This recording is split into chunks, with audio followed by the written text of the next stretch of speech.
Un telescopio de un valor de $10.000 millones ha descubierto galaxias que físicamente no podían existir. Estrellas nacidas cuando el universo tenía apenas 200 millones de años. Agujeros negros del tamaño de 1.000 millones de soles, allí donde se suponía que debían ser diminutos embriones.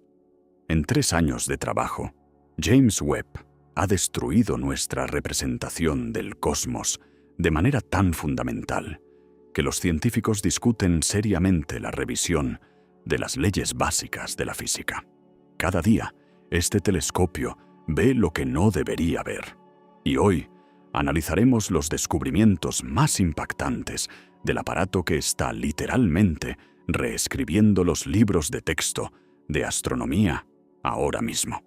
Amigos, si les interesan los enigmas del cosmos y los avances científicos que cambian nuestra mirada sobre el universo, asegúrense de suscribirse al canal y darle me gusta. Por delante nos espera un viaje a los objetos más antiguos de la creación.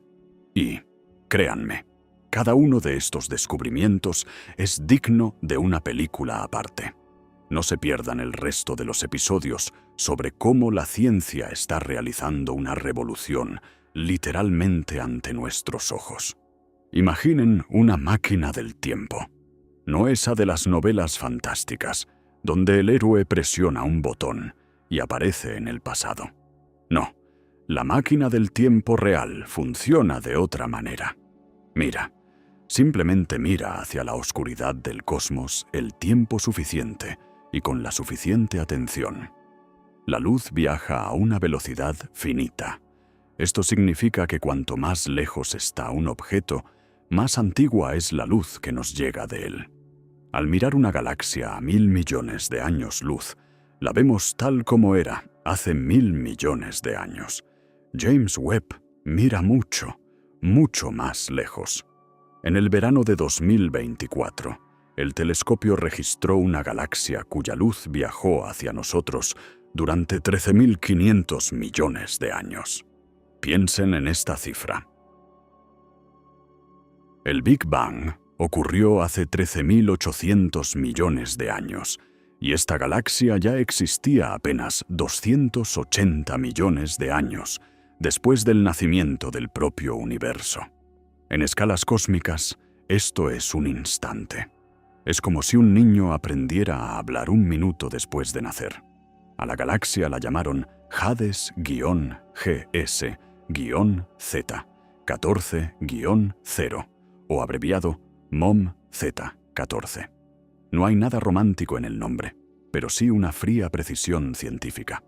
Las letras y los números esconden tras de sí una verdadera bomba para la astrofísica, porque, según todas nuestras teorías, modelos y cálculos, tal galaxia no podía estar allí. Simplemente no habría habido tiempo físico suficiente. Las galaxias se forman a partir de gas. El gas se comprime bajo la acción de la gravedad. Se encienden las primeras estrellas. Las estrellas atraen más gas. Nacen nuevas estrellas. El proceso avanza gradualmente, paso a paso. Para esto se necesitan cientos de millones, o mejor, miles de millones de años. Pero MOM-Z-14 no leyó los libros de texto. Ella ya brillaba con fuerza y potencia cuando el universo apenas había dejado de ser una sopa caliente de partículas elementales. Los astrónomos verificaron los datos 1, 2, 3 veces. Utilizaron la espectroscopía, un método al que no se puede engañar. Cuando la luz de un objeto se descompone en sus ondas constituyentes, vemos una huella única de su composición química y la distancia hasta él. El espectro confirmó: la galaxia es real, la distancia es correcta, la edad es increíble. Y este no es el único hallazgo problemático. Webb descubrió toda una serie de galaxias récord. Cada una de ellas existió en los primeros 500 millones de años después del Big Bang. Y todas ellas son brillantes, mucho más brillantes de lo que deberían haber sido. Los modelos informáticos de formación de galaxias predecían cúmulos de estrellas tenues y pequeños en esa época. En cambio, Webb ve galaxias completas con miles de millones de estrellas en su interior. Uno de los astrónomos que estudiaba estos datos dijo en una entrevista: «O nuestros modelos son incorrectos, o la física funcionaba de otra manera en aquel entonces. No hay una tercera opción, porque las observaciones no mienten. El telescopio no inventa galaxias. Ellas brillan allí. Existen y exigen una explicación. Los intentos de explicar el fenómeno comenzaron de inmediato. Quizás las primeras estrellas se formaban más rápido de lo que pensábamos. Quizás la materia oscura se comportaba de otra manera en el universo joven. ¿Y qué tal si el mecanismo del colapso gravitacional era más eficiente?». Las preguntas se multiplicaban. Respuestas, por ahora, hay pocas. Cada hipótesis engendra nuevos problemas. Si las estrellas se formaban más rápido, ¿por qué se detuvieron después? Si la materia oscura se comportaba de manera diferente, ¿dónde están las pruebas de esto en otras observaciones? Webb continuó cavando más profundo. Los astrónomos lo dirigieron a sectores del cielo ya estudiados por el Hubble. El Hubble veía allí manchas borrosas y débiles. Pensaban que eran galaxias lejanas y tenues. Webb mostró los detalles, y resultó que algunas de estas manchas no son en absoluto galaxias en una etapa tardía de desarrollo. Son galaxias jóvenes en el amanecer de los tiempos. Simplemente la luz de ellas se enrojeció tan fuertemente debido a la expansión del universo que el Hubble apenas las distinguía. El desplazamiento al rojo. Esta es la clave para entender estos hallazgos. Cuando un objeto se aleja del observador, las ondas de luz se estiran, la luz azul se vuelve roja, la roja pasa al rango infrarrojo, y el infrarrojo es exactamente aquello para lo que fue creado James Webb. Su espejo está cubierto con una capa finísima de oro que refleja perfectamente las ondas infrarrojas. Sus detectores están enfriados casi hasta el cero absoluto para que la propia radiación térmica del telescopio no ahogue la señal de los objetos antiguos. Todo en esta máquina está diseñado para una sola tarea: ver lo que hubo en el principio. Y aquí está la paradoja. Cuanto más mira Webb hacia el pasado, más objetos descubre que parecen demasiado adultos para su edad. La galaxia GNZ11, por ejemplo, compacta, brillante, existió 400 millones de años después del Big Bang. En ella descubrieron elementos químicos, nitrógeno, oxígeno, carbono, en cantidades que deberían haberse acumulado durante miles de millones de años de síntesis estelar. Pero esta galaxia no tenía miles de millones de años, tenía solo 400 millones. ¿De dónde salieron tantos elementos pesados? Las estrellas los producen en sus entrañas y los expulsan en explosiones de supernovas. Cuantas más generaciones de estrellas hayan vivido y muerto, más elementos pesados se han acumulado en la galaxia. Es como los árboles en un bosque. Por los anillos anuales determinas la edad. Por la composición química de la galaxia determinas su historia estelar. Y la historia de GN-Z11 dice: aquí ya lograron nacer y morir varias generaciones de estrellas.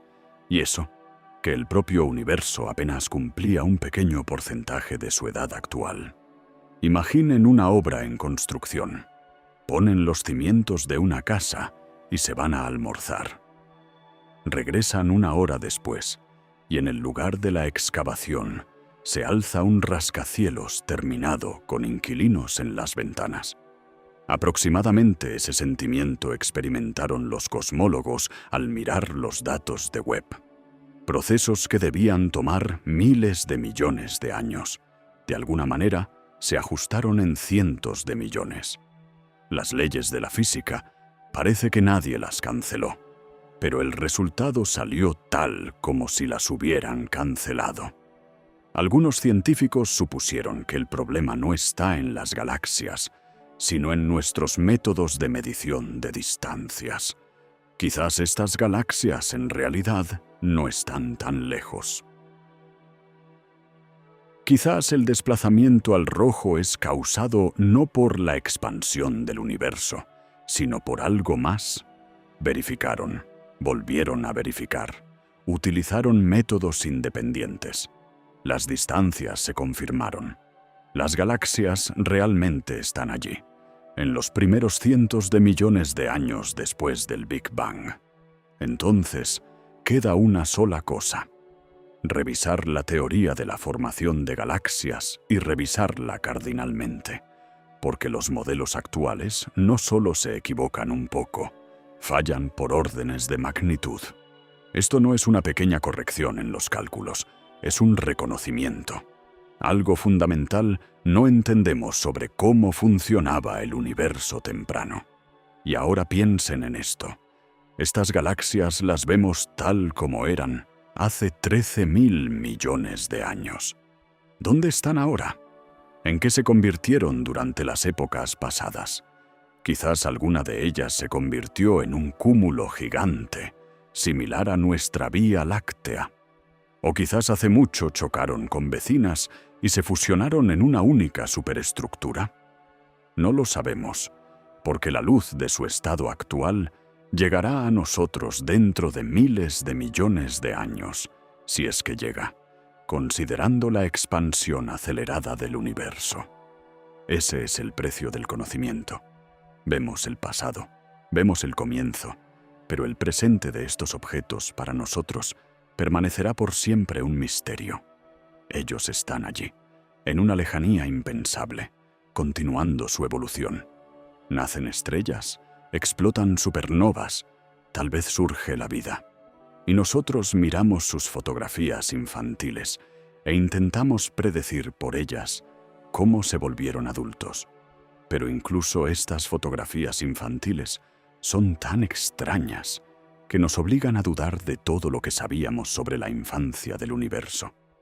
Y lo más sorprendente es que esto es solo el comienzo de la historia sobre lo que vio James Webb.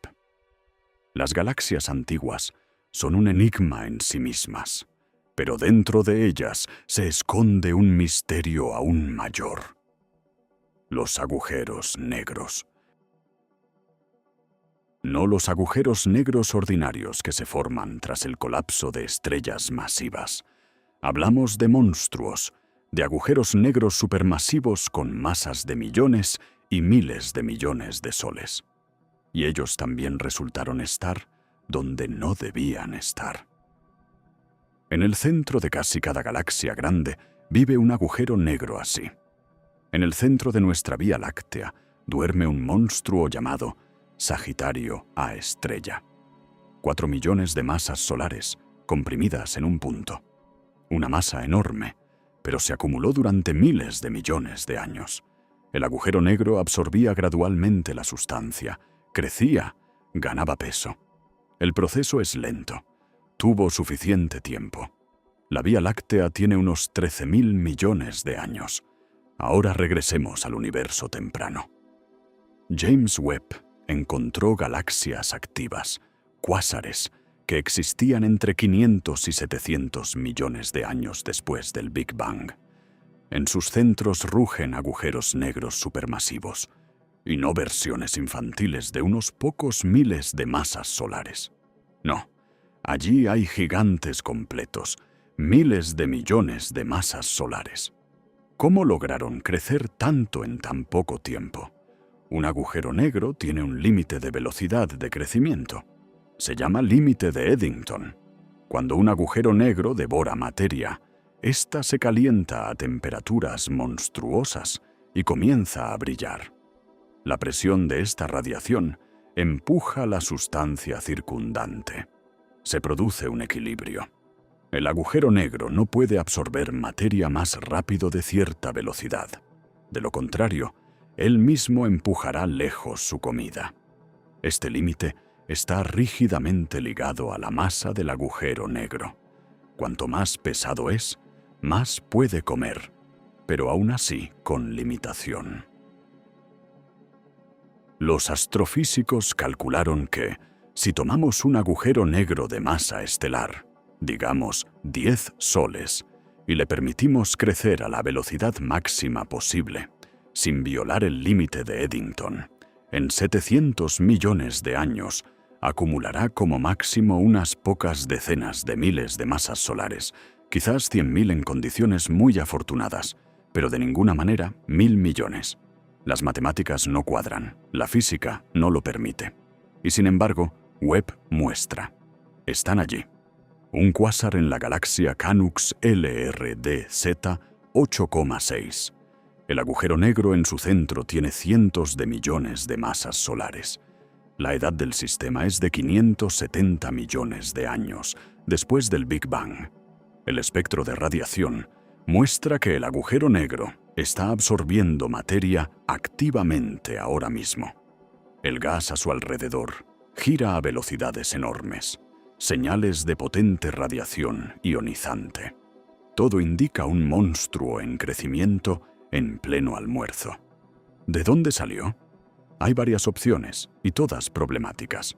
Primera, tal vez los agujeros negros nacían grandes de inmediato, no de estrellas, sino del colapso directo de nubes de gas gigantes. La teoría admite tal cosa. En ciertas condiciones, una nube de gas puede colapsar en un agujero negro, saltándose la etapa estelar. Resultan de inmediato varios miles o incluso decenas de miles de masas solares. Esto acelera el proceso, pero incluso con tal ventaja, acumular 1.000 millones de masas en 500 millones de años es muy, muy difícil. Segunda opción. Quizás el límite de Eddington en el universo temprano no funcionaba tan estrictamente. Quizás las condiciones permitían a los agujeros negros devorar materia 5 o 10 veces más rápido que el máximo teórico. Pero entonces, ¿por qué ahora no observamos tal cosa? ¿Qué cambió? Las leyes de la física parecen universales y no cambian con el tiempo. Si el límite no funcionaba entonces, no debería funcionar ahora, pero funciona. Lo vemos en el ejemplo de los cuásares modernos. Tercera opción, la más radical. ¿Y qué tal si estos agujeros negros no crecieron en absoluto? ¿Qué tal si nacieron enormes? Existe la hipótesis de los agujeros negros primordiales, objetos formados no de estrellas, sino directamente en el momento del Big Bang, debido a fluctuaciones de densidad en la materia primordial. Teóricamente podían tener cualquier masa, desde microscópica hasta gigante. Quizás esos monstruos que vemos en las galaxias antiguas son agujeros negros primordiales, que simplemente esperaban el momento en que a su alrededor se reuniera suficiente gas para la formación de una galaxia. Verificar la hipótesis es difícil. Los agujeros negros primordiales, si existen, deben tener ciertas diferencias con los agujeros negros de origen estelar. Pero, ¿cómo detectarlos a una distancia de miles de millones de años luz? Webb puede medir la masa de un agujero negro por la velocidad de rotación del gas a su alrededor. Puede determinar la composición química de este gas. Puede estimar el ritmo de absorción de materia. Todo esto lo hace.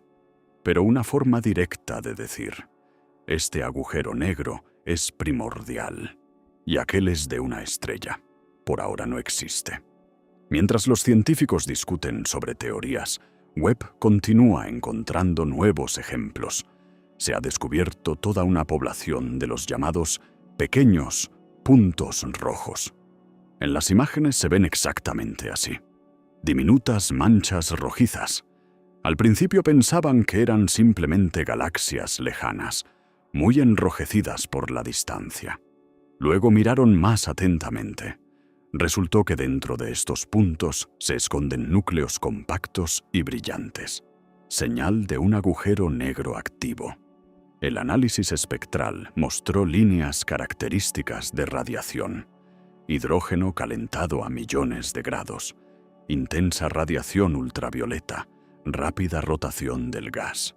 Todo indica un cuásar, un agujero negro supermasivo activo. Pero el tamaño del objeto es diminuto para los estándares cósmicos. Un cuásar ordinario es un núcleo brillante en el centro de una gran galaxia, y aquí es como un cuásar sin galaxia, o la galaxia aún no tuvo tiempo de crecer alrededor del agujero negro, lo que de nuevo pone patas arriba la imagen habitual. Pensábamos que primero se forma la galaxia, luego en su centro crece el agujero negro, y aquí, parece, el agujero negro apareció primero. Uno de los astrónomos comparó figurativamente la situación con el huevo y la gallina. ¿Qué es primero, la galaxia o su agujero negro central? Hasta Webb se consideraba que la galaxia. Ella crea el pozo gravitacional en el que se acumula el gas, se forma la condensación central, nace el agujero negro. Lógico, secuencial. Pero los cuásares antiguos insinúan que, posiblemente, todo fue al revés. Primero el agujero negro, luego la galaxia a su alrededor. El agujero negro como un embrión alrededor del cual cristaliza el sistema estelar. Si esto es cierto, habrá que reescribir la teoría de la formación de galaxias desde cero, porque los modelos actuales se construyen sobre la suposición del crecimiento jerárquico gradual de las estructuras. Primero pequeños coágulos de materia oscura, luego cae gas en ellos, el gas forma estrellas, las estrellas se reúnen en protogalaxias, las protogalaxias se fusionan en galaxias, las galaxias se unen en cúmulos, un proceso de abajo hacia arriba, de lo pequeño a lo grande. Pero si los agujeros negros se formaban antes que las galaxias, significa que el proceso iba en paralelo, o incluso en orden inverso. Los agujeros negros podrían no ser la consecuencia de la formación de galaxias, sino su causa. La potente radiación del agujero negro en crecimiento podría ionizar el gas circundante, haciéndolo transparente a la luz. Podría lanzar olas de formación estelar a cierta distancia de sí mismo. Podría limpiar el área central de gas, impidiendo que se formaran nuevas estrellas allí. Todo esto cambia la imagen del cosmos temprano. ¿Y saben qué es lo sorprendente? Cada nueva observación de Webb no añade claridad, sino nuevas preguntas. Descubrieron una galaxia antigua. Apareció la pregunta sobre la velocidad de su formación. Encontraron un agujero negro temprano. Surgió la pregunta sobre el mecanismo de su crecimiento. Vieron un cuásar sin galaxia. Se planteó la pregunta sobre la secuencia de eventos, como si desenrollaras un ovillo, y este solo se enreda más fuerte. Pero en esto está el encanto de la ciencia. Las buenas observaciones engendran buenas preguntas, y las buenas preguntas nos mueven hacia adelante. Los agujeros negros en el universo temprano resultaron tan problemáticos que algunos astrofísicos comenzaron a discutir seriamente la posibilidad de una nueva física. Quizás la gravedad funcionaba entonces un poco diferente. Quizás las constantes de las interacciones fundamentales tenían otros valores. Suena fantástico, pero cuando las observaciones obstinadamente no encajan en ningún modelo existente, hay que considerar incluso variantes fantásticas. Por cierto, hay una explicación más conservadora. Posiblemente, simplemente subestimamos la eficiencia de los procesos naturales. Tal vez las condiciones en el universo temprano eran tan ideales para el crecimiento de los agujeros negros que lograban balancearse al borde del límite de Eddington constantemente, sin interrupciones. Los cuásares modernos se alimentan a tirones. A veces comen, a veces descansan, pero los antiguos, tal vez, comían ininterrumpidamente. Esto les daría una ventaja en tiempo y permitiría crecer más rápido. La hipótesis es viable, verificable. Webb puede intentar encontrar pruebas de alimentación continua analizando los espectros de los cuásares antiguos. Por ahora el punto final no está puesto. Los agujeros negros del universo temprano siguen siendo uno de los principales enigmas de la astrofísica moderna. Webb da datos. Los científicos construyen modelos. Los modelos no coinciden con los datos. Construyen nuevos modelos, y así en círculo. Este es el proceso científico normal, solo que usualmente se estira por décadas. Y aquí todo sucede ante nuestros ojos literalmente año tras año. Porque Webb no solo hace imágenes bonitas, golpea con un martillo en los cimientos de nuestro conocimiento y mira por dónde aparecerán las grietas. Sigamos adelante, porque si los agujeros negros plantean preguntas incómodas, entonces las estrellas de la primera generación son el santo grial absoluto de la astronomía. Se habla de ellas desde hace medio siglo. Se construyen teorías, se dibujan modelos, pero nunca se vieron en vivo hasta hace poco. En el universo después del Big Bang solo había hidrógeno, helio y trazas de litio. Nada más. Ningún elemento pesado. Carbono, oxígeno, hierro, oro, nada de esto existía. Estos elementos se producen en las entrañas de las estrellas y en explosiones de supernovas.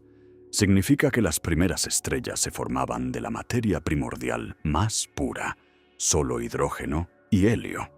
Los astrónomos llaman a tales estrellas población 3, población número 3 o, simplemente, las primeras estrellas del universo. La teoría predice, estas estrellas debían ser gigantes, decenas, cientos, tal vez miles de masas solares cada una. Porque sin elementos pesados a la nube de gas, le es más difícil enfriarse y fragmentarse. Las estrellas modernas nacen en grupos pequeños. Los elementos pesados en el gas le ayudan a enfriarse y desintegrarse en coágulos separados, pero el gas primordial se enfriaba mal. Resultaban enormes coágulos monolíticos. De ellos se formaban estrellas supermasivas. Tal estrella viviría muy poco tiempo. Cuanto más masiva es la estrella, más rápido quema su combustible. Una estrella de 100 masas solares viviría solo unos pocos millones de años. Luego un colapso catastrófico y una explosión de supernova de potencia colosal. Esta explosión esparciría por el cosmos los primeros elementos pesados, sintetizados en las entrañas del gigante. Y de este gas enriquecido se formaría la siguiente generación de estrellas, ya con mezcla de metales. El problema es que las primeras estrellas murieron hace mucho. Vivieron en los primeros cientos de millones de años después del Big Bang y se quemaron rápido. Podemos ver galaxias de esa época, pero no se pueden distinguir estrellas individuales en ellas. Demasiado lejos. Incluso Webb no puede resolver estrellas individuales a tales distancias. Parecería un callejón sin salida, pero hay un truco. Cuando una estrella de población 3 explota, deja tras de sí una huella química especial. En su espectro debe haber mucho oxígeno, carbono, neón, pero extremadamente poco de metales más pesados como el hierro. Esto está relacionado con que las estrellas supermasivas sintetizan elementos hasta cierto límite, y luego la explosión los dispersa en el espacio. Si se encuentra una nube de gas con tal composición específica, se puede decir con seguridad: Aquí recientemente explotó una estrella de la primera generación, y James Webb, parece, ha hecho eso. En la galaxia GN-Z11, que existía 200 millones de años después del Big Bang, descubrieron signos de composición química característica de la expulsión de una supernova de población 3. Mucho oxígeno, mucho carbono, casi nada de hierro. La proporción ideal para el remanente de la explosión de una primera estrella. Claro, no hay certeza absoluta. Puede haber explicaciones alternativas, pero es el mejor candidato a estrella de población 3 que hayamos encontrado jamás. ¿Qué significa esto? Significa que las primeras estrellas realmente existieron, que eran masivas, que se quemaron rápido y que sus explosiones iniciaron el proceso de evolución química del universo. Sin estas primeras estrellas, no habría carbono para las moléculas orgánicas, no habría oxígeno para el agua, no habría hierro para los núcleos planetarios. Todo de lo que estamos hechos nació en las entrañas de esos antiguos gigantes y se dispersó por el cosmos en el momento de su muerte. Imaginen una estrella solitaria en el espacio vacío. A su alrededor solo hidrógeno, helio y oscuridad. Aún no hay galaxias, aún no hay planetas. Solo esta estrella, ardiendo inimaginablemente brillante, millones de veces más brillante que el Sol. Vive 3 millones de años, un plazo enorme para los estándares humanos, pero para una estrella un instante. En este tiempo logra sintetizar en sus entrañas los primeros átomos de carbono, los primeros átomos de oxígeno, los primeros átomos de silicio y azufre. Luego el núcleo agota el combustible, la presión cae, la gravedad comprime la estrella en un punto. La temperatura en el centro se dispara a miles de millones de grados. Ocurre una explosión que por un corto tiempo brilla más fuerte que una galaxia entera. La onda de choque se dispersa en todas direcciones. La materia expulsada enriquece el gas circundante.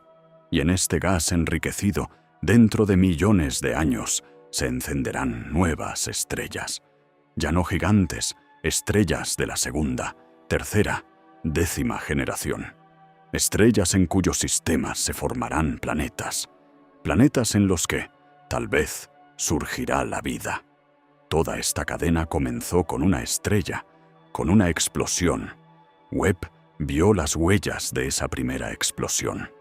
Y esto, amigos, es uno de los descubrimientos más significativos en la historia de la astronomía, porque no es simplemente la detección de un objeto antiguo, es la confirmación de toda la teoría de la nucleosíntesis, el proceso gracias al cual el universo pasó de ser una sopa primitiva de hidrógeno y helio a un lugar químicamente rico, capaz de engendrar vida.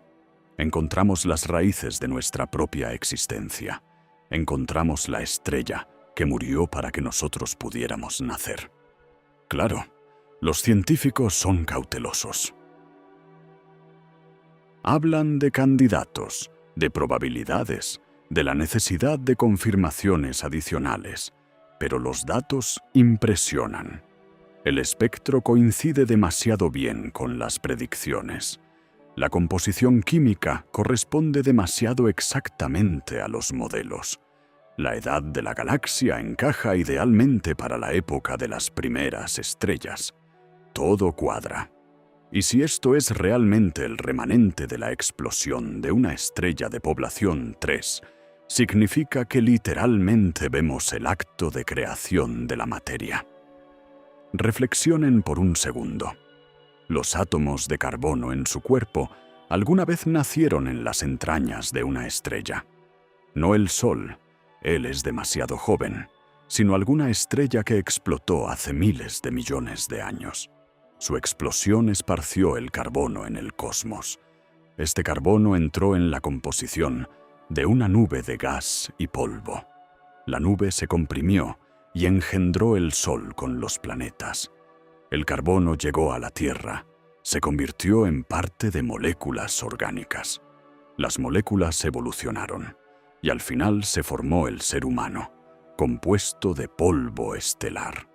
Literalmente cada átomo en su cuerpo es una estrella antigua. Las primeras estrellas de población 3 fueron los progenitores de todas las estrellas posteriores. Ellas iniciaron el ciclo. Nacieron, se quemaron, explotaron, enriquecieron el espacio. La siguiente generación de estrellas ya era más rica en metales. También se quemó y explotó, añadiendo aún más elementos pesados.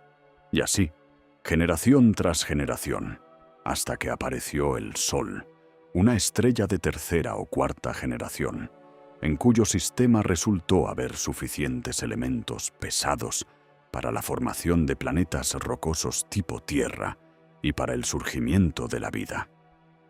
Webb nos mostró un pedazo de esta historia. Mostró el momento cuando todo apenas comenzaba, cuando la primera estrella explotó y sembró las semillas de la futura diversidad química. No es solo una imagen bonita, es un testimonio documental del proceso que llevó a nuestra existencia. Y la conciencia de esto quita el aliento más fuerte que cualquier película fantástica, porque es real, ocurrió y podemos verlo.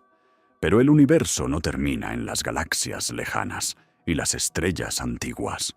James Webb mira no solo al pasado, mira también a lo ancho del cosmos, investigando otros sistemas estelares, exoplanetas, mundos que giran alrededor de soles ajenos. Y algunos de estos mundos trajeron sorpresas que obligaron a los científicos a hablar seriamente sobre la posibilidad de vida fuera del sistema solar. Planeta K, 218b. Distancia desde la Tierra 124 años luz.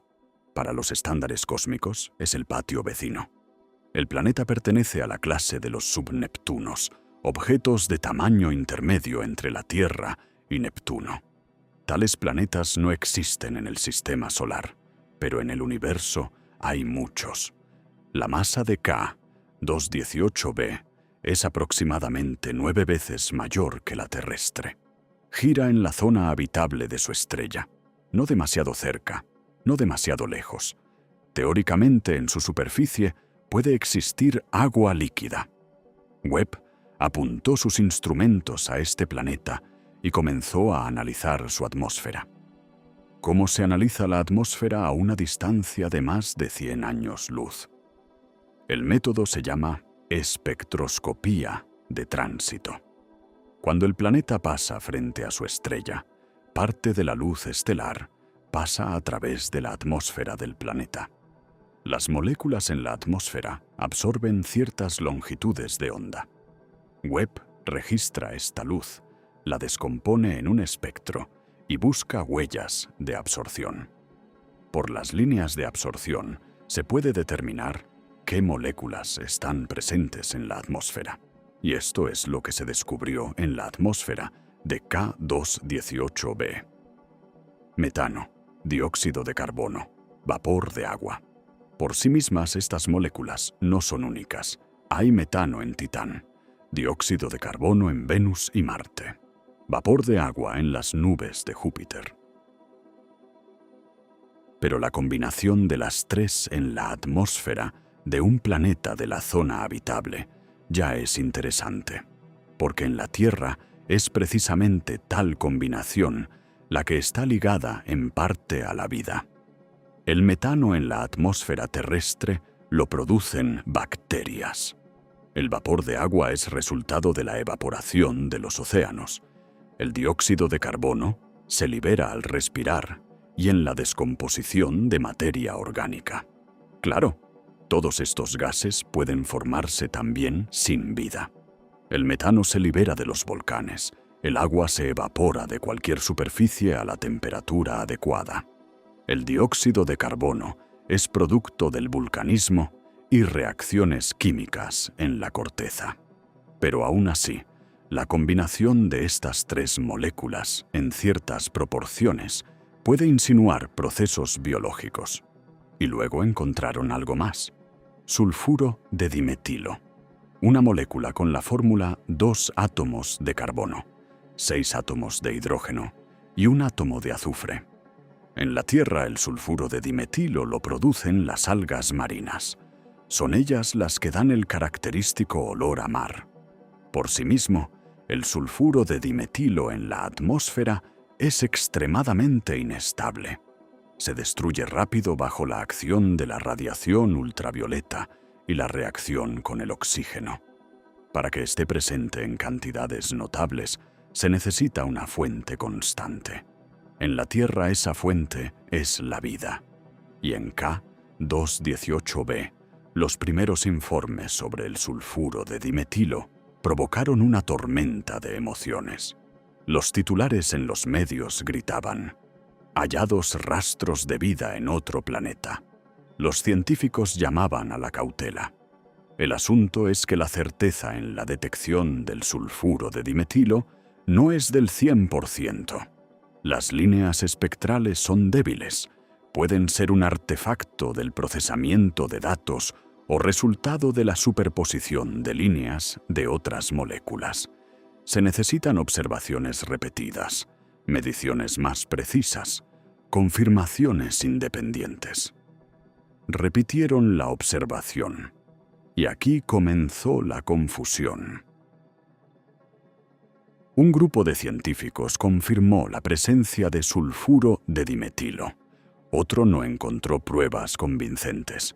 Un tercero supuso que las líneas pueden pertenecer al etano u otros hidrocarburos, y no al sulfuro de dimetilo. Los espectros son complejos, la atmósfera densa, muchas moléculas se superponen entre sí. Separarlas no es simple. Añadamos a esto otro problema. K218b recibe de su estrella aproximadamente tanta energía como la Tierra del Sol, pero su atmósfera es varias decenas de veces más masiva que la terrestre. Esto significa un efecto invernadero monstruoso. La temperatura en la superficie puede alcanzar varios cientos de grados. Con tal calor el agua no es líquida, sino vapor. No hay océanos. Y si no hay océanos, ¿de dónde salen las algas? ¿De dónde sale el sulfuro de dimetilo de origen biológico? Una de las hipótesis supone que K218b es un Heizean, un tipo hipotético de planetas con un océano profundo bajo una gruesa atmósfera de hidrógeno. El agua allí puede permanecer líquida incluso a altas temperaturas debido a la enorme presión, como en las profundidades de los océanos terrestres, donde el agua permanece líquida a temperaturas superiores a 100 grados. Si esto es así, entonces en las profundidades del Heizean teóricamente podría existir vida. Microorganismos adaptados a la alta presión y temperatura. Ellos producirían el sulfuro de dimetilo, que subiría a la atmósfera y sería registrado por Webb. Suena fantástico, y es realmente ciencia ficción, hasta que se demuestre lo contrario, porque explicaciones alternativas también existen. El sulfuro de dimetilo puede formarse como resultado de reacciones químicas en la atmósfera. Los volcanes pueden expulsar compuestos de azufre que reaccionan con el metano. La fotoquímica bajo la acción de la radiación ultravioleta de la estrella es capaz de producir moléculas orgánicas complejas. No necesariamente se necesita vida, simplemente química. Pero incluso si el sulfuro de dimetilo resulta ser resultado de procesos abiogénicos, el planeta K218b sigue siendo único, porque en su atmósfera sucede algo que no habíamos visto antes en ningún lado. Un cóctel químico complejo, moléculas orgánicas, posiblemente química prebiológica, es decir, procesos que podrían algún día llevar al surgimiento de la vida, incluso si ahora no la hay. Y esto es lo más apasionante en las investigaciones de exoplanetas. No simplemente contamos planetas, estudiamos sus atmósferas, vemos qué moléculas hay allí, entendemos qué reacciones químicas ocurren, estimamos el potencial para la vida. Webb convirtió los exoplanetas de puntos abstractos de luz en mundos concretos con química concreta. Ahora podemos decir no simplemente, allí hay un planeta, sino allí hay un planeta con metano y vapor de agua, posiblemente con océano, puede ser habitable. Claro, la respuesta definitiva a la pregunta sobre la vida en K218b no la obtendremos en el futuro próximo. Para eso se necesitan telescopios aún más potentes. Se necesitan métodos de imagen directa del planeta, y no solo espectroscopía en tránsito. Se necesitan décadas de observaciones. Pero el primer paso está dado. Sabemos qué buscar, sabemos qué moléculas considerar biomarcadores, sabemos dónde hay candidatos a mundos habitables. Y K218b no es el único planeta así. Webb ya estudió decenas de exoplanetas, encontró vapor de agua en varios, descubrió metano en un par más, registró dióxido de carbono en Júpiteres calientes. Cada planeta añade una pieza al mosaico de nuestra comprensión. En algún lugar hace demasiado calor para la vida, en otro demasiado frío, en otro no hay agua, en otro no hay los elementos químicos necesarios, pero en algún lugar, posiblemente, las condiciones son las adecuadas y continuamos buscando ese lugar. Las atmósferas de los exoplanetas son una historia aparte. Cada atmósfera es única. Hay planetas con nubes de hierro fundido. Hay planetas donde llueven diamantes. Hay mundos envueltos en vapor de agua tan densamente que no se ve la superficie. Webb ve toda esta diversidad, mide la temperatura a diferentes alturas, determina la velocidad de los vientos, encuentra rastros de nubes y nieblas, Júpiteres calientes, gigantes gaseosos que giran muy cerca de sus estrellas. En el lado diurno la temperatura alcanza 2.000 o 3.000 grados. El hierro allí se evapora. Se forman nubes de vapores de metales. El lado nocturno es más frío. Los metales se condensan y caen como lluvia. Resulta un ciclo infernal. El hierro se evapora en el lado diurno. Los vientos lo llevan al nocturno. Allí se enfría y cae abajo. Y desde abajo de nuevo se calienta y evapora. Webb ve estos procesos en los espectros. O tomemos planetas bloqueados por marea a su estrella. Un lado siempre mira a la estrella, el otro a la noche eterna. En el lado diurno puede haber un océano de lava hirviente, en el nocturno un desierto congelado. Entre ellos una estrecha franja del terminador, zona de crepúsculo eterno, donde la temperatura es moderada. Teóricamente, precisamente en esta franja, podría existir agua líquida y, tal vez, vida. Webb estudia tales planetas, intentando entender si realmente ocurre la transferencia de calor del lado diurno al nocturno, o son dos zonas climáticas aisladas. La espectroscopía muestra no solo la composición química, sino también la dinámica de la atmósfera. Por el desplazamiento Doppler de las líneas espectrales, se puede determinar la velocidad del viento. Por el ancho de las líneas, la temperatura. Por su intensidad, la concentración de moléculas. Resulta una imagen tridimensional de la atmósfera. ¿Qué está dónde? ¿Cómo se mueve? ¿Qué tan caliente está? Para algunos planetas, los científicos ya construyeron modelos detallados de circulación de la atmósfera, casi como modelos meteorológicos para la Tierra. Y cada modelo así es un paso para entender cómo funcionan los planetas en general. La Tierra es un ejemplo, pero para entender las leyes se necesita estadística. Se necesitan cientos de ejemplos. Webb proporciona estos ejemplos. Muestra. Así se ve la atmósfera de un planeta con fuerte campo magnético, y así, sin campo magnético. Aquí hay un planeta con rotación rápida, y aquí, con lenta. Aquí un planeta en zona habitable, y aquí, fuera de sus límites. Comparando, los científicos deducen regularidades generales. Una de esas regularidades ya se perfiló. Los planetas de tipo terrestre raramente conservan atmósferas densas si giran demasiado cerca de la estrella. El viento estelar y la radiación soplan los gases. Queda la superficie de piedra desnuda. Esta es una mala noticia para la búsqueda de vida en sistemas de enanas rojas, porque la zona habitable allí está situada cerca de la estrella. Pero no todo está perdido.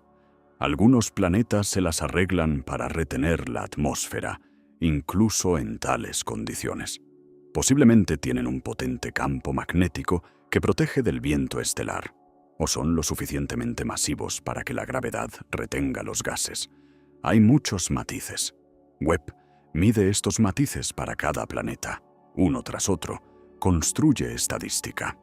En unos años tendremos una base de datos de cientos de exoplanetas con atmósferas estudiadas en detalle. Esto permitirá hacer pronósticos. Tal planeta con tales parámetros, lo más probable es que tenga tal atmósfera. Y eso significa tales condiciones, y eso significa tal potencial para la vida. De hallazgos dispersos se formará un sistema, y un sistema ya es ciencia. Pero no solo los sistemas estelares ajenos interesan a James Webb. Nuestro sistema solar natal también cayó bajo sus objetivos, y resultó que incluso los planetas conocidos pueden verse completamente diferentes si se les mira en luz infrarroja. Los gigantes gaseosos, Júpiter, Saturno, Urano, Neptuno, se presentaron ante nosotros con una nueva apariencia. Comencemos con Júpiter. Todos conocen su gran mancha roja. Un huracán gigante, rugiendo desde hace ya varios siglos. Vimos las bandas de nubes que rodean el planeta. Pero Webb mostró detalles que antes no estaban disponibles.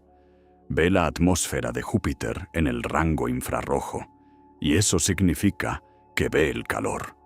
Las áreas calientes brillan más fuerte, las frías más oscuro. Resulta un mapa de temperaturas con increíble detalle. Resultó que en los polos de Júpiter brillan constantemente auroras polares, no como en la Tierra episódicamente, cuando el viento solar es especialmente fuerte. No, en Júpiter brillan siempre, potentes, brillantes, abarcando enormes áreas. La razón está en el potentísimo campo magnético del planeta. Atrapa las partículas cargadas del viento solar y las dirige a los polos. Allí, las partículas chocan con átomos en la atmósfera y provocan el brillo. Webb ve este brillo en el rango infrarrojo, lo que da información sobre la composición química de las capas superiores de la atmósfera. También Webb distinguió los finos anillos de Júpiter. Sí, Júpiter también tiene anillos, no tan impresionantes como los de Saturno, pero existen, muy finos, compuestos de polvo. En luz visible casi no se ven, eclipsados por el brillo del propio planeta. Pero en el rango infrarrojo, con el procesamiento correcto de imágenes, los anillos se manifiestan.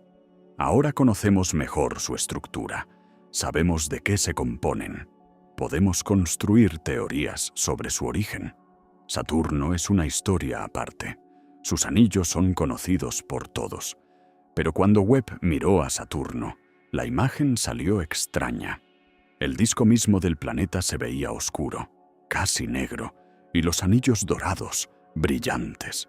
¿Por qué tal contraste? Porque el metano en la atmósfera de Saturno absorbe activamente la radiación infrarroja. El planeta para Webb es como un agujero negro. En cambio, los anillos se componen de hielo. El hielo refleja bien la luz infrarroja. Resulta un planeta oscuro en un marco de anillos dorados. Un espectáculo fantástico. En las imágenes de Saturno se ven también sus satélites: Tetis, Encélado, Dione. Pequeños mundos helados, cada uno con su historia. Encélado es especialmente interesante. En él se descubrieron géiseres expulsando vapor de agua al espacio. Bajo la corteza de hielo de este satélite se esconde un océano líquido. Posiblemente allí podría existir vida. Microorganismos viviendo en fuentes cálidas en el fondo del océano, como ocurre en las chimeneas hidrotermales terrestres. Webb puede estudiar la composición de las expulsiones de Encélado y entender qué química ocurre allí. Urano y Neptuno, gigantes de hielo, los planetas más lejanos y menos estudiados del sistema solar. Los visitó solo un aparato, la Voyager 2, en los años 80 del siglo pasado. Desde entonces, todos los datos sobre ellos los recibimos con ayuda de telescopios, y James Webb los mostró en detalles que nadie había visto. Los anillos de Urano. Este planeta también tiene anillos, finos, oscuros, de polvo y escombros. En luz visible casi no los distingues. Webb, en el rango infrarrojo, vio 11 de los 13 anillos conocidos. Además, descubrió un extraño brillo sobre el polo norte del planeta. Una mancha brillante en la atmósfera. ¿Qué es? ¿Aurora polar? ¿Nube de hielo de metano? ¿O algún proceso atmosférico desconocido? Los científicos analizan los datos. Por ahora no hay respuesta inequívoca. Neptuno se presentó en todo su esplendor. En las imágenes de la Voyager se veía de un azul saturado. Webb lo mostró casi blanco con manchas oscuras. Esto no significa que el planeta cambió de color. Simplemente lo vemos en otro rango. La luz infrarroja muestra la estructura de las nubes y no su color. Y esta estructura resultó ser compleja. Multitud de remolinos, bandas, manchas de actividad tormentosa. Una línea brillante cerca del ecuador, posiblemente signo de circulación global de la atmósfera. En las imágenes de Neptuno se ven claramente sus anillos. Por primera vez en más de 30 años, vimos los anillos de Neptuno con tal calidad. Son finos, casi efímeros, se componen de polvo, posiblemente con mezcla de hielo. ¿De dónde salieron? Tal vez son restos de un satélite destruido o material expulsado en colisiones de meteoritos con lunas de Neptuno. No se sabe con exactitud, pero ahora tenemos imágenes detalladas que ayudarán a entenderlo. Tritón, el satélite más grande de Neptuno, brilla en las imágenes de Webb como una pequeña estrella. Tritón es único, el único satélite grande en el sistema solar que gira en dirección inversa respecto a la rotación de su planeta. Esto habla de que no se formó junto con Neptuno, sino que fue capturado por su gravedad. Lo más probable es que Tritón sea un antiguo objeto del cinturón de Kuiper que voló demasiado cerca de Neptuno.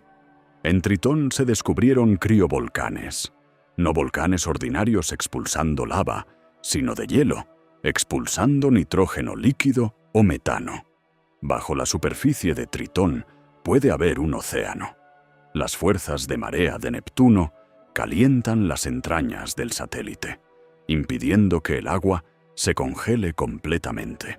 Si allí hay océano, si allí hay calor, si allí hay moléculas orgánicas, teóricamente allí podría existir vida.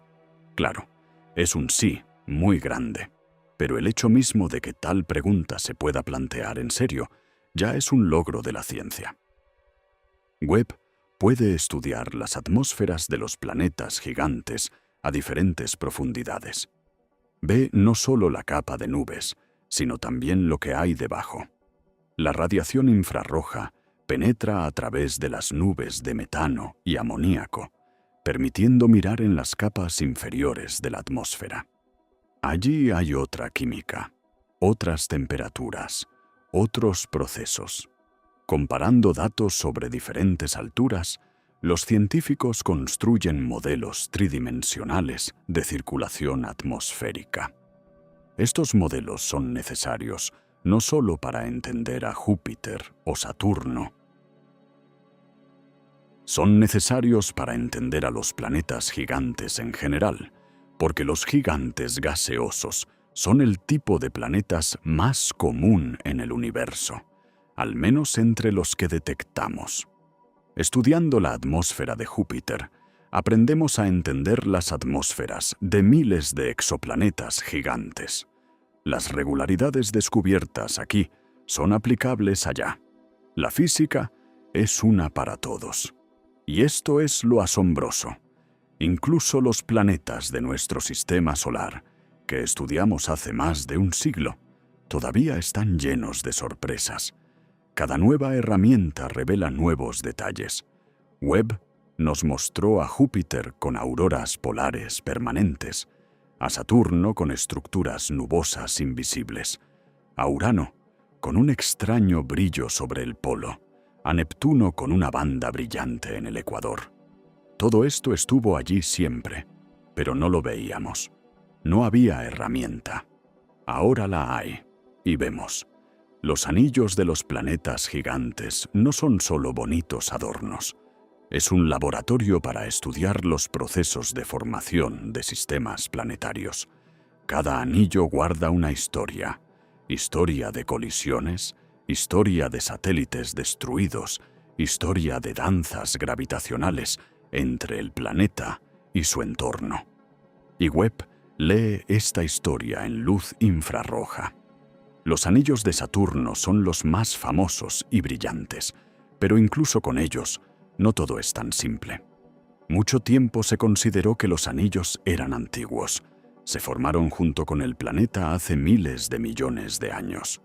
Luego, los datos de la sonda Cassini mostraron: los anillos son jóvenes, tienen solo unos cientos de millones de años.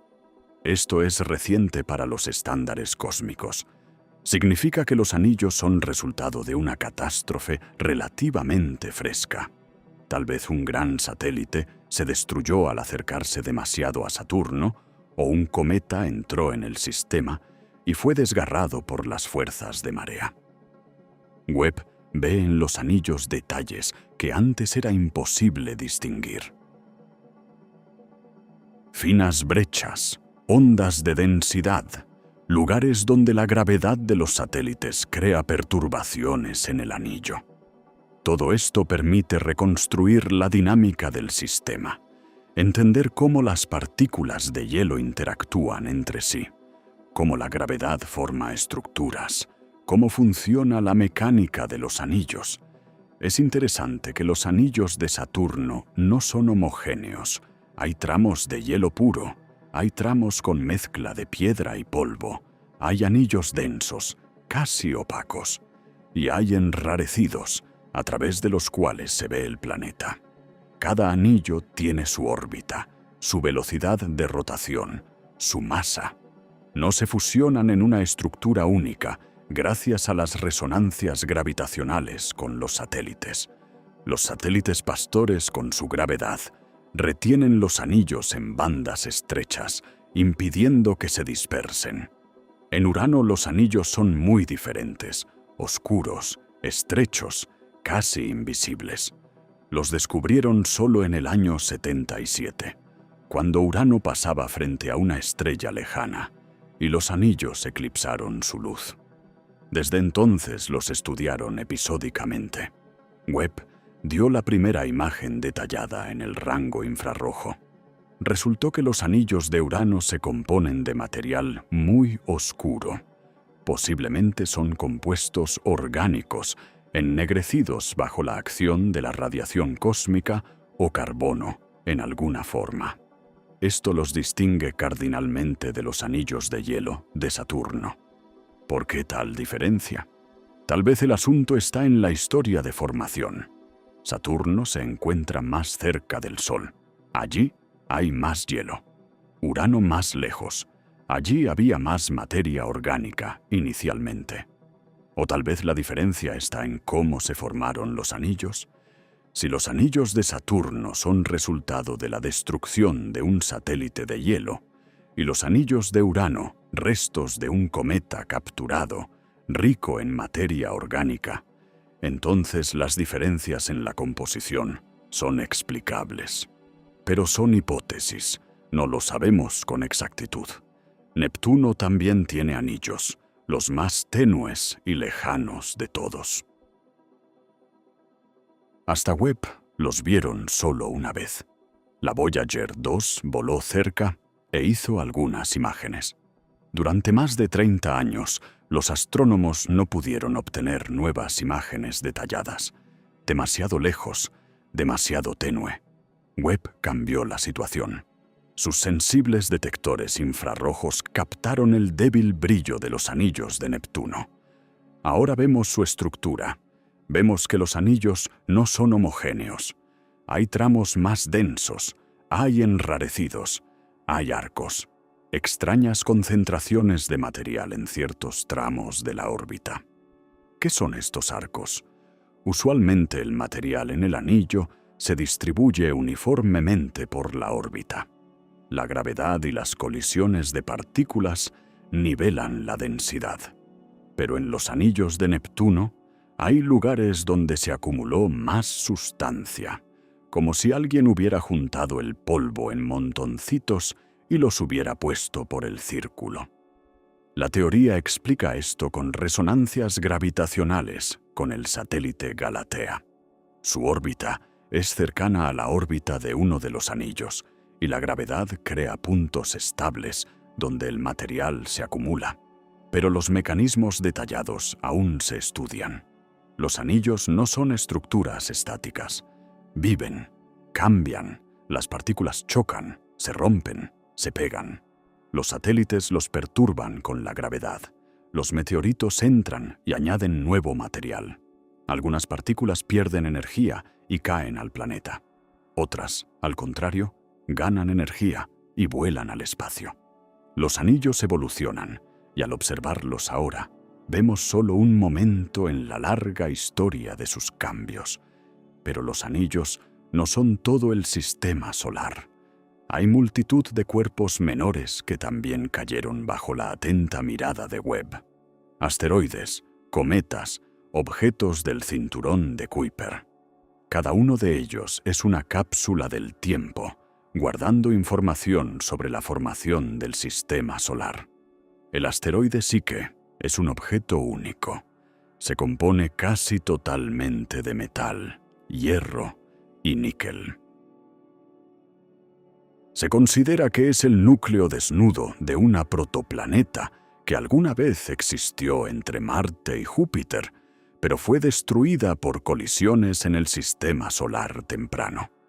El manto de piedra se desprendió. Quedó solo el núcleo metálico. Webb estudió la luz reflejada de Psyche y confirmó: sí, allí hay predominantemente metal.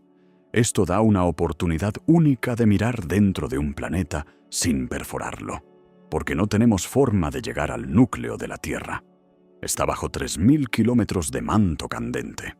Y Psyche es un núcleo planetario listo, accesible para el estudio.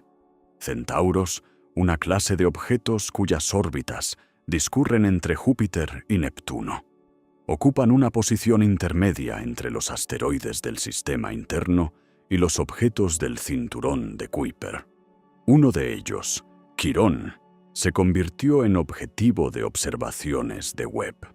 Se descubrió que en la superficie de Quirón hay hielo de monóxido de carbono y dióxido de carbono, y en la fina atmósfera que aparece al acercarse al Sol, metano.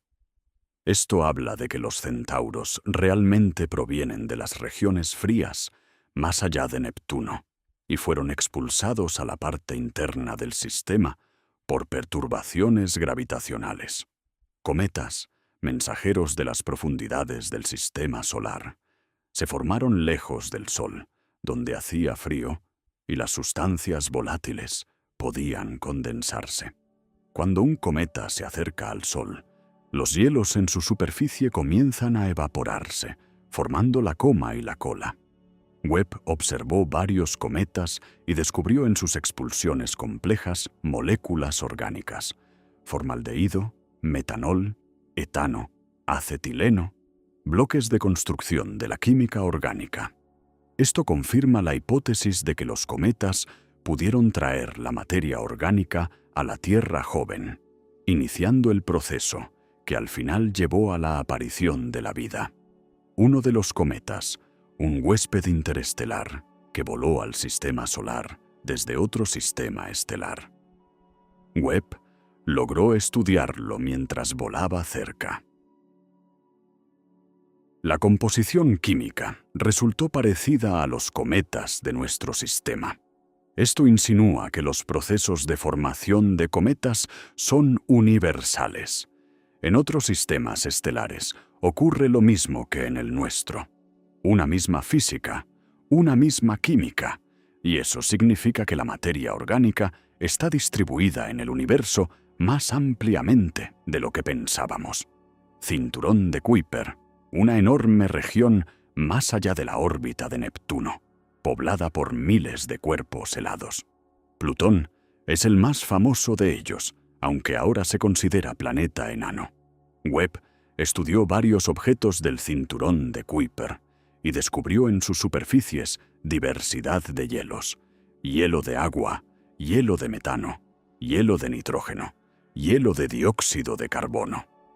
Diferentes objetos tienen diferente composición, lo que habla de diferentes condiciones de su formación o diferente historia de evolución.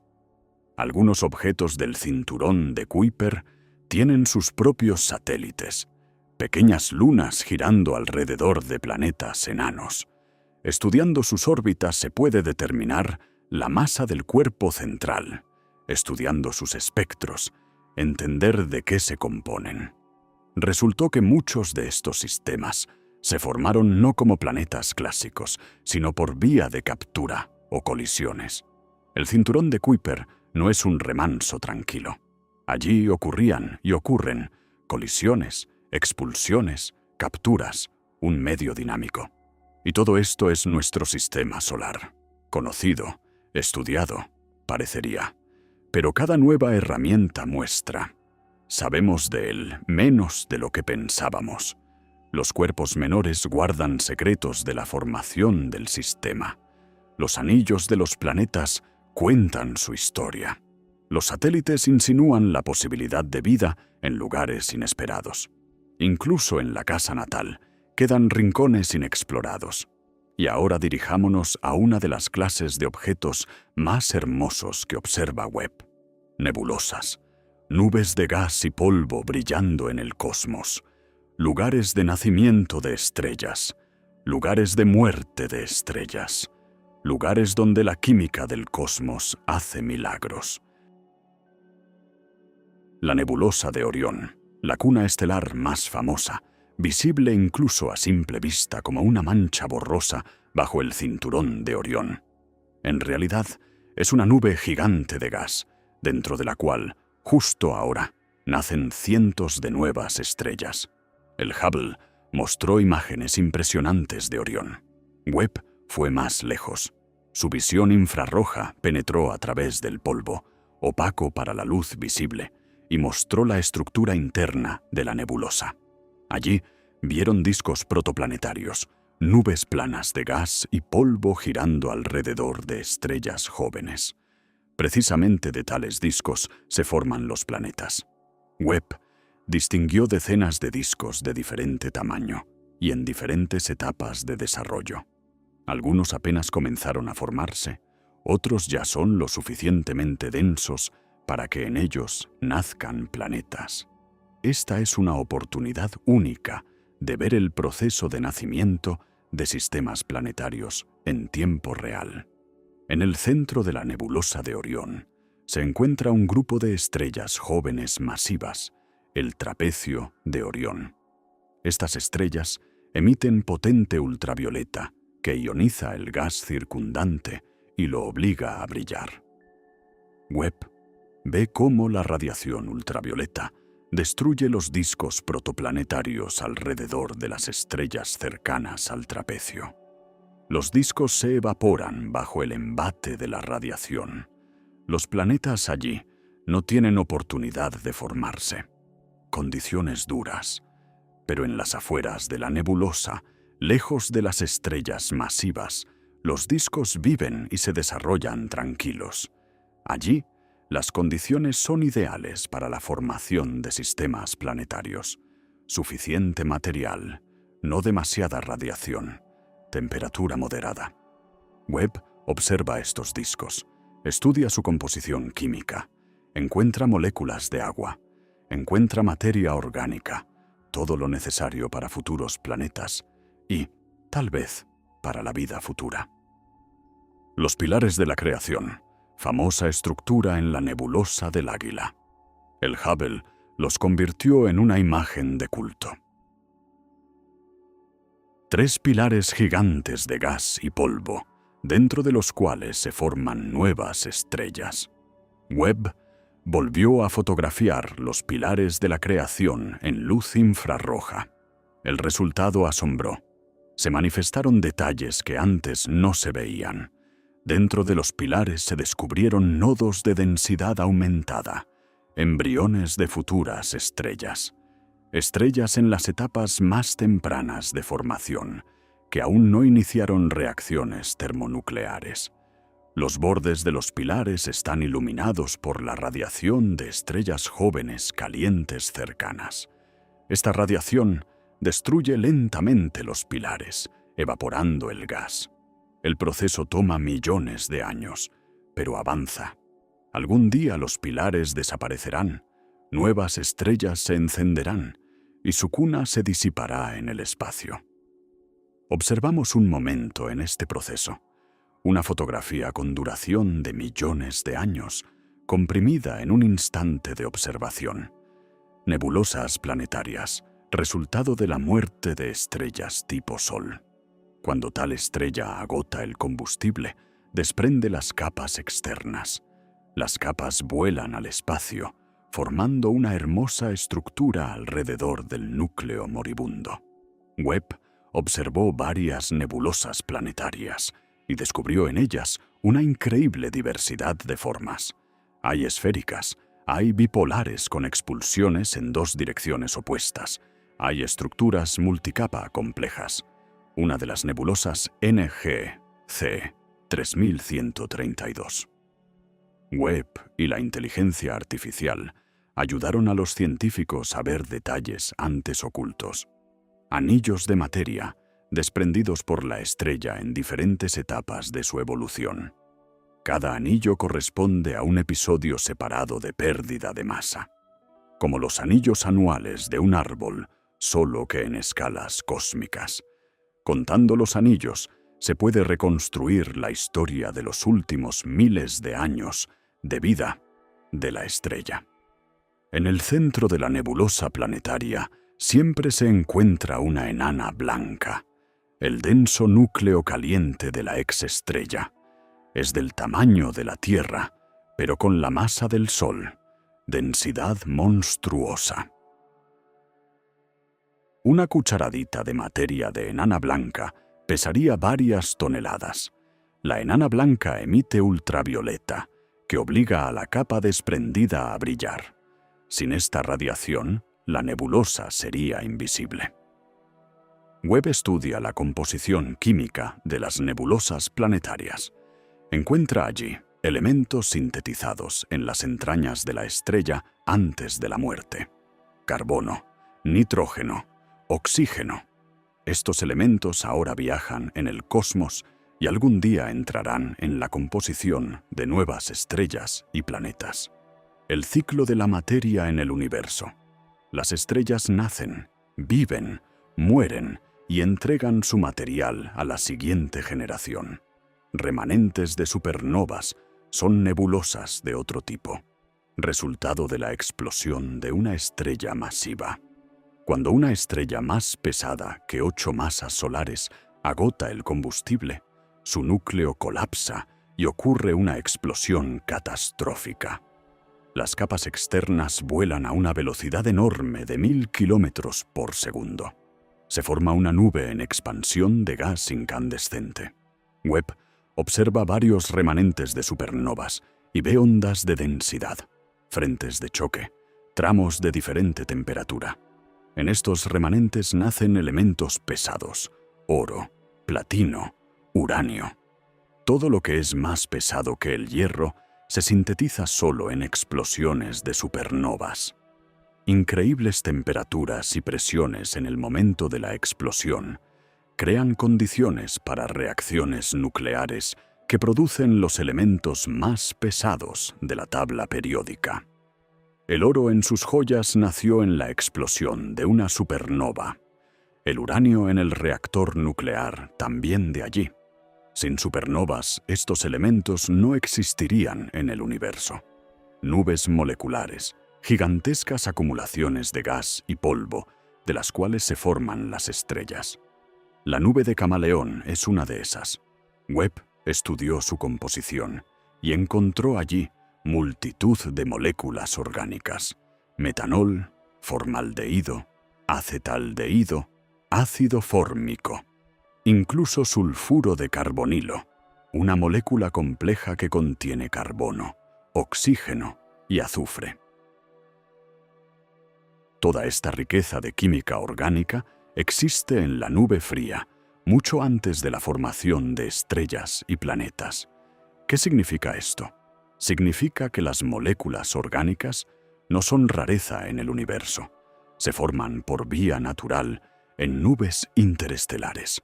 Cuando de tal nube nace una estrella con planetas, la materia orgánica llega a los planetas automáticamente.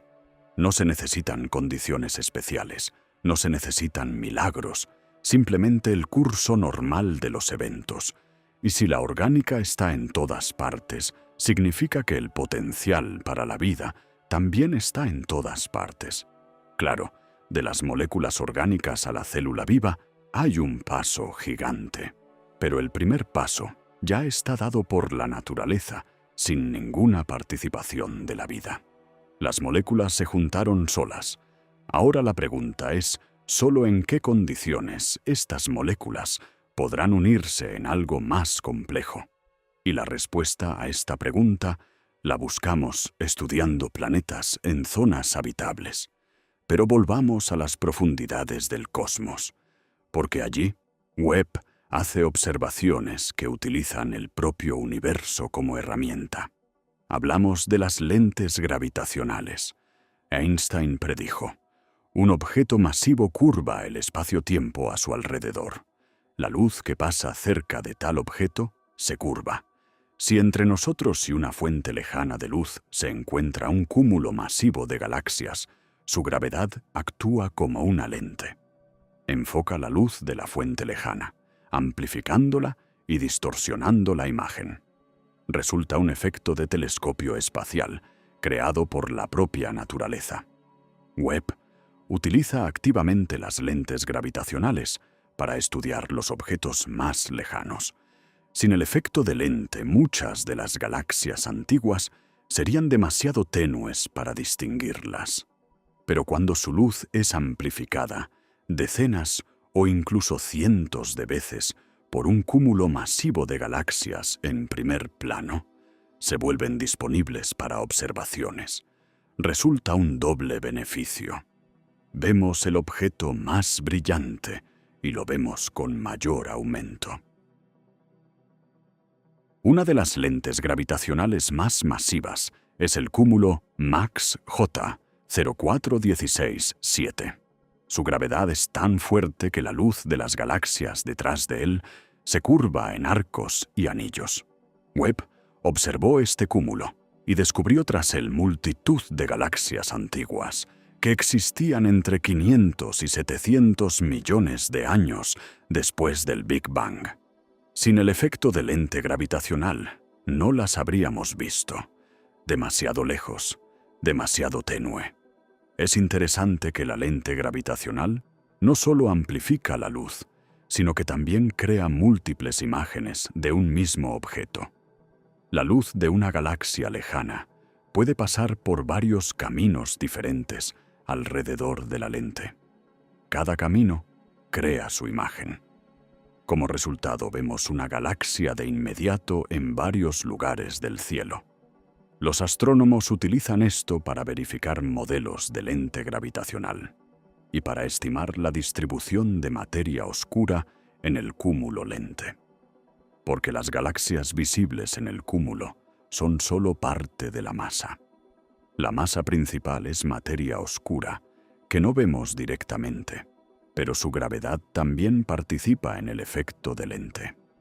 Estudiando cómo exactamente se curva la luz, se puede reconstruir la distribución de toda la masa en el cúmulo, incluida la materia oscura. Resulta un mapa de lo invisible. Vemos dónde está concentrada la materia oscura, dónde hay menos, cómo está distribuida en el espacio. Las lentes gravitacionales ayudaron a descubrir una de las galaxias más lejanas, esa misma MOM Z14 de la que hablábamos antes. Su luz la amplificó un cúmulo intermedio de galaxias. Sin esta amplificación, la galaxia sería indistinguible incluso para Webb. La naturaleza nos regaló un telescopio más potente que cualquiera creado por el hombre. Simplemente hay que saber dónde mirar. El efecto de los anillos de Einstein. Una manifestación especialmente hermosa del efecto de lente gravitacional. Cuando una fuente lejana de luz, la lente y el observador se alinean casi idealmente en una recta, la imagen de la fuente se estira en un anillo alrededor de la lente. Webb observó varios de tales anillos, geometría perfecta creada por la gravedad. Confirmación de la teoría de la relatividad en acción. ¿Y saben qué es lo asombroso? Las lentes gravitacionales nos permiten ver objetos que físicamente están fuera del alcance de cualquier telescopio.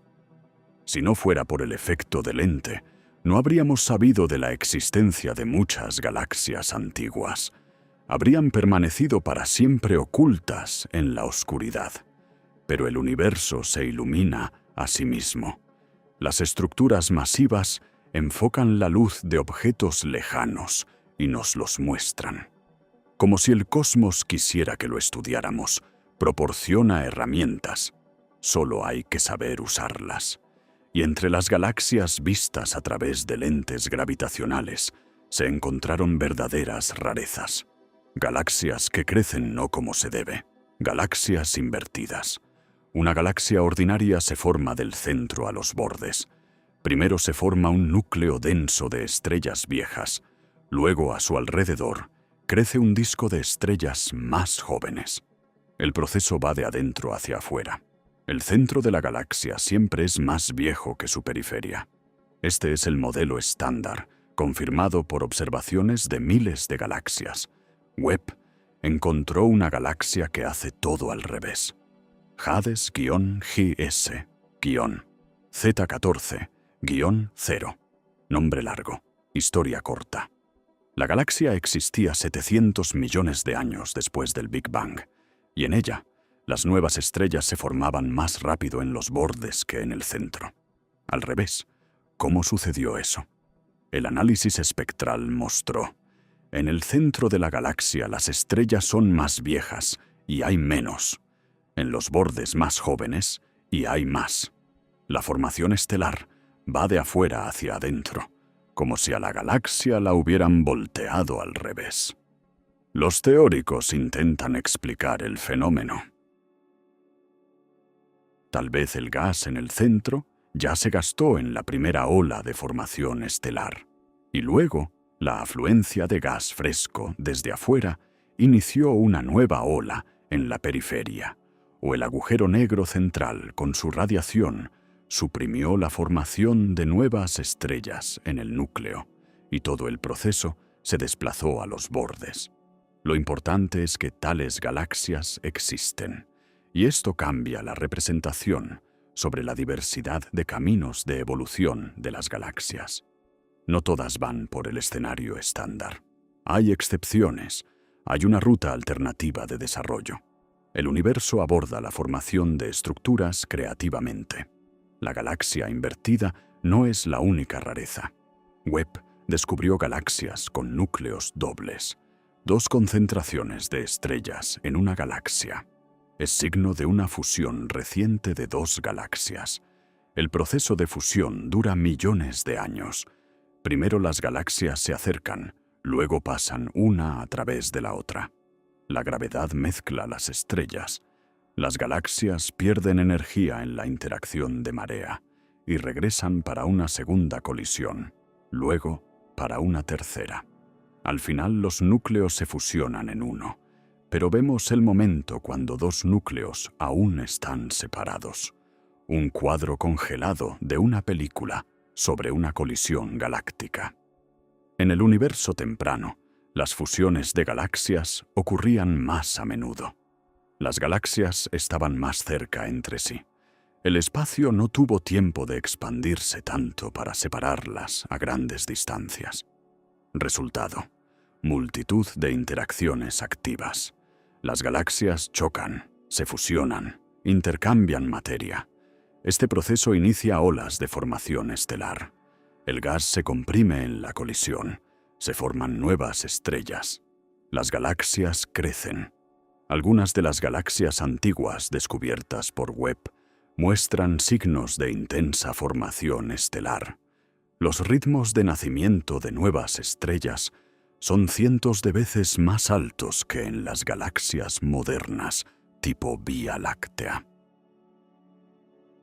¿De dónde tal actividad? Lo más probable es de fusiones y colisiones, o de la afluencia de gas fresco del medio intergaláctico. En cualquier caso, el universo temprano era un lugar mucho más turbulento que el actual. Hay también galaxias que parecen muertas. La formación estelar en ellas cesó. Todo el gas se gastó o fue expulsado. Quedaron solo estrellas viejas, apagándose lentamente. A tales galaxias las llaman rojas y muertas. Rojas, porque las estrellas viejas brillan con luz rojiza. Muertas, porque no nacen nuevas estrellas. Encontrar tales galaxias en el universo temprano es asombroso, porque ¿de dónde salieron? La galaxia apenas se formó, y ya murió. ¿Qué la mató? Posiblemente el agujero negro central. Cuando está activo, una potente expulsión de energía y materia puede limpiar la galaxia de gas. Sin gas no hay formación estelar. La galaxia se convierte en cadáver. O, tal vez, la fusión con otra galaxia inició un destello de formación estelar tan potente que todo el gas se quemó en poco tiempo. Las estrellas nacieron, vivieron, murieron. Nuevas no pueden nacer. No hay combustible. La galaxia se apagó. Webb observa estas galaxias muertas e intenta entender su historia. ¿Cuándo se apagaron? ¿Qué sirvió de causa? ¿Pueden renacer si reciben afluencia de gas fresco? Preguntas abiertas, los datos se acumulan, los modelos se construyen, pero respuestas definitivas por ahora no hay. Solo hipótesis y observaciones continuas. Y de nuevo, volvemos a los agujeros negros, porque Webb descubrió algo tan extraño que merece mención aparte. Agujeros negros errantes. Imaginen un agujero negro supermasivo viajando en soledad a través del espacio intergaláctico, no atado a una galaxia, simplemente volando a una velocidad de 1000 kilómetros por segundo. Tales objetos teóricamente pueden existir. Si 2 galaxias con agujeros negros supermasivos en los centros se fusionan, sus agujeros negros comenzarán a girar uno alrededor del otro. Las ondas gravitacionales se llevarán la energía. La órbita se comprimirá. En algún momento los agujeros negros se fusionarán, pero en la fusión puede ocurrir una expulsión asimétrica de ondas gravitacionales. Resultará un retroceso, como en un cohete, y uno de los agujeros negros o el agujero negro unificado recibirá un impulso y saldrá volando de la galaxia. Suena fantástico, pero las matemáticas admiten tal cosa. Y Webb, parece, vio pruebas. Descubierta estructura lineal en el cosmos, rastro de decenas de miles de años luz de longitud. La espectroscopía mostró, es gas, calentado por algo invisible moviéndose a enorme velocidad. Los cálculos muestran un objeto de masa de unos 20 millones de soles, volando a velocidad de 1000 kilómetros por segundo, podría crear tal rastro. Un agujero negro, arrancado de su galaxia, corre a través del gas intergaláctico. El gas se calienta al chocar con él. Se forma una estela luminosa tras el agujero negro, como estela tras un barco. Si esto se confirma, significa que en el universo realmente existen agujeros negros errantes, objetos exiliados. Pudieron ser expulsados en fusiones de galaxias. Ahora viajan en soledad. ¿Qué será de ellos después? Tal vez algún día encuentren otra galaxia y sean capturados por su gravedad, se asienten en un nuevo hogar o continúen el viaje eternamente, hasta que se evaporen dentro de un Google de años debido a la radiación de Hawking. La existencia de agujeros negros errantes tiene consecuencias. Significa que las galaxias pueden perder sus agujeros negros centrales, quedarse sin núcleo. Tales galaxias decapitadas se desarrollarían diferente. Sin agujero negro central, no hay núcleo galáctico activo, no hay potente radiación regulando la formación estelar. La galaxia puede continuar formando estrellas sin restricciones o, al contrario, sin afluencia de energía del agujero negro, el gas se enfriará y la formación estelar se ralentizará. Webb abre ante nosotros diversidad de escenarios de evolución de galaxias. El camino estándar está lejos de ser el único. Hay galaxias con agujeros negros y sin. Hay galaxias vivas y muertas. Hay galaxias creciendo desde adentro y creciendo desde afuera. Hay galaxias fusionándose con vecinas. Y hay galaxias solitarias que nunca experimentaron colisiones. El universo no es una cinta transportadora de productos uniformes. Es un taller creativo, donde cada objeto es único. Y en toda esta diversidad asoma un problema común que atormenta a los cosmólogos desde las primeras observaciones de Webb. El problema del crecimiento rápido. Las galaxias crecen demasiado rápido. Los agujeros negros ganan masa demasiado rápido. Las estrellas se forman demasiado rápido. Todo sucede más rápido de lo que permiten los modelos existentes. Y esto no son pequeñas discrepancias, es un exceso sistemático de las velocidades de los procesos en el universo temprano, en comparación con las predicciones. ¿Por qué? Varias hipótesis. Primera, tal vez la eficiencia de la formación estelar en el universo temprano era mayor. El gas era más denso, las nubes se formaban más rápido, menos tiempo se iba en enfriamiento y colapso. Las estrellas se encendían más impetuosamente.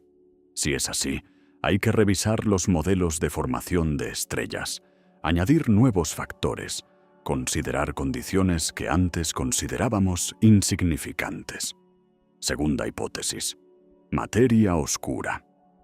Constituye la mayor parte de la masa del universo, pero no sabemos casi nada de ella. Tal vez en el universo temprano la materia oscura interactuaba con la materia ordinaria más fuerte que ahora. Esto aceleraría la formación de estructuras. El colapso gravitacional iría más rápido. Las galaxias crecerían más impetuosamente. Verificar esta hipótesis es difícil. Se necesitan observaciones detalladas de la distribución de materia oscura en galaxias antiguas. Webb puede proporcionar tales datos a través del lente gravitacional.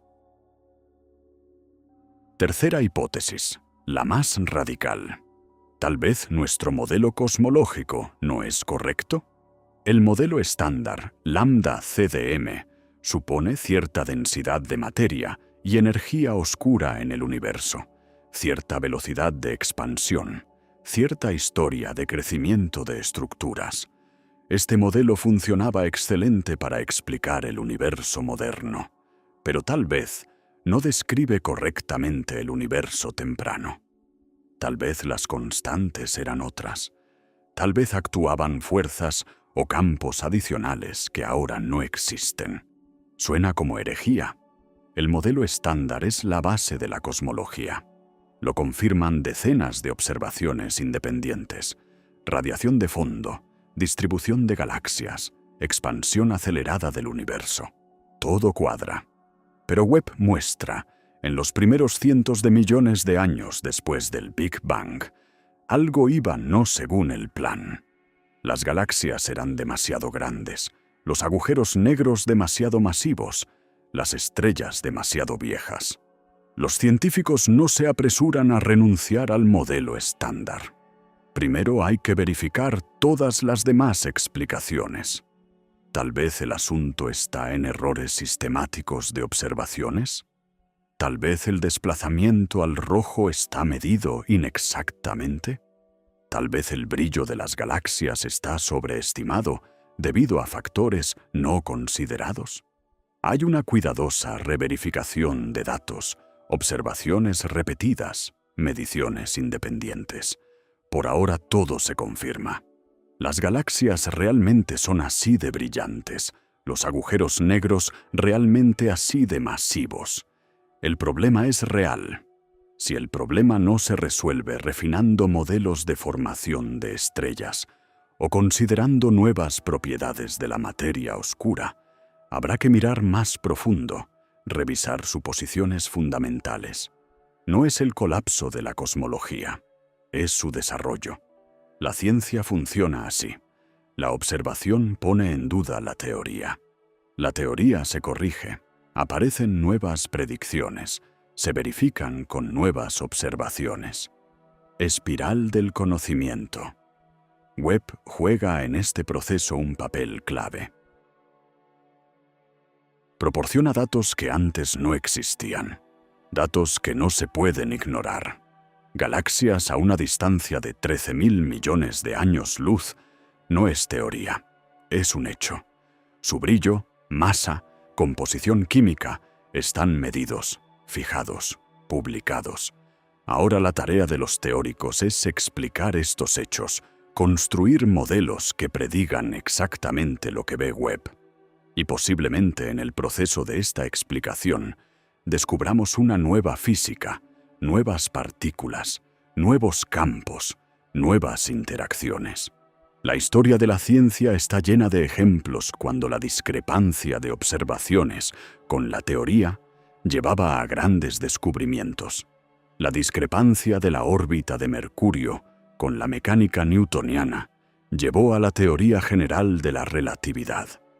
La discrepancia del espectro de radiación del cuerpo negro con la física clásica a la mecánica cuántica. Tal vez la discrepancia de las galaxias antiguas con la cosmología estándar lleve a algo igual de revolucionario. Y por ahora los científicos continúan acumulando datos. Cada nueva observación de Webb añade una pieza al mosaico. Gradualmente el cuadro se aclara. Vemos no simplemente objetos extraños aislados, sino un sistema, patrones, regularidades. La correlación entre la masa de la galaxia y la masa de su agujero negro central en el universo temprano difiere de las modernas. La composición química de las galaxias antiguas muestra un enriquecimiento más rápido con metales.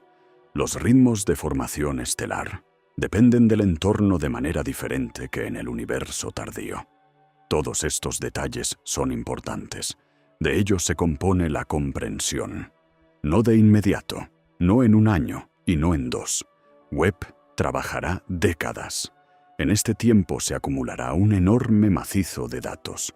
Los astrónomos de la siguiente generación analizarán estos datos, construirán nuevas teorías, verificarán hipótesis, y Webb continuará observando, mirando cada vez más lejos, cada vez más profundo, cada vez con más precisión.